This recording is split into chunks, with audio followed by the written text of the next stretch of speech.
Salut à toi. Dans cette petite vidéo, laisse-moi te montrer la voix de le clan des pots. P-O-E. Rien à voir avec les pots pour la poterie, ou les pots genre les pots mortes, ou les pots de chèvre. Là, c'est le pot en lien avec... en lien avec quoi?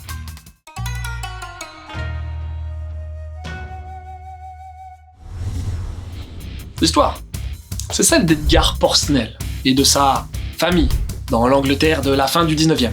Son père, sa mère et sa sœur, Mary Bell. Ouais, je mets tout plein de guillemets car c'est pas vraiment une famille, mais plutôt un clan. Un clan de vampires. Enfin, de Vampanel, là. C'est leur nom, mais pareil. Ils boivent du sang, craignent les trucs religieux comme les vampires, ils sont quasi éternels. Et donc, on va suivre certains moments de leur vie lors de rencontres qui feront, tu t'en doutes, dans le méga giga drama. Comme avec Alan, un riche héritier. Edgar, Alan, oh, et le v'là le lien avec Poe. Tu veux des infos? Attention, manga culte, hein, mais genre, vraiment. Poe no Ochizoku.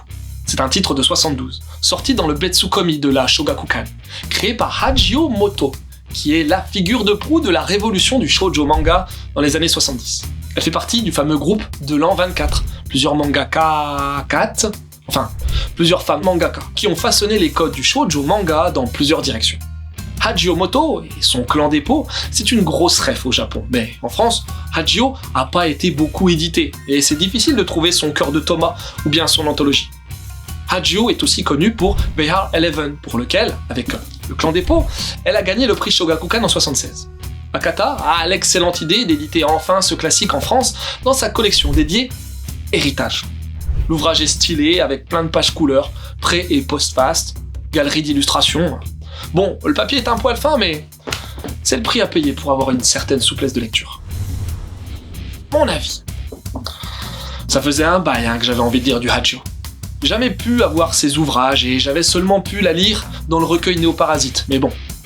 Alors, ça vaut quoi ce clan des pots? Une histoire solide, avec de multiples embranchements, une temporalité non linéaire, une narration à la fois simple mais efficace qui met les persos et leurs doutes au cœur du récit. Le tout mis en case et dessiné avec élégance et talent. Alors oui, c'est une histoire de vampire avec de la romance, du drama, mais faut recontextualiser.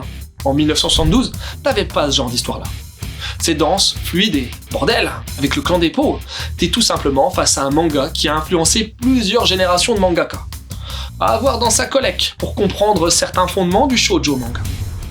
Quelques conseils, j'aimerais vraiment voir rééditer Le Cœur de Thomas, un autre manga fondateur de Hajio Moto. Vampire Host de la talentueuse Kayuri Yuki, qui traite de vampires. Encore du shoujo vampire, avec un des plus connus, Vampire Knight. Et voilà, c'est terminé pour aujourd'hui, j'espère que cette petite vidéo t'aura donné envie de lire Le Clan des pots. Sur ce, je te laisse et surtout, continue de suivre la voie du manga.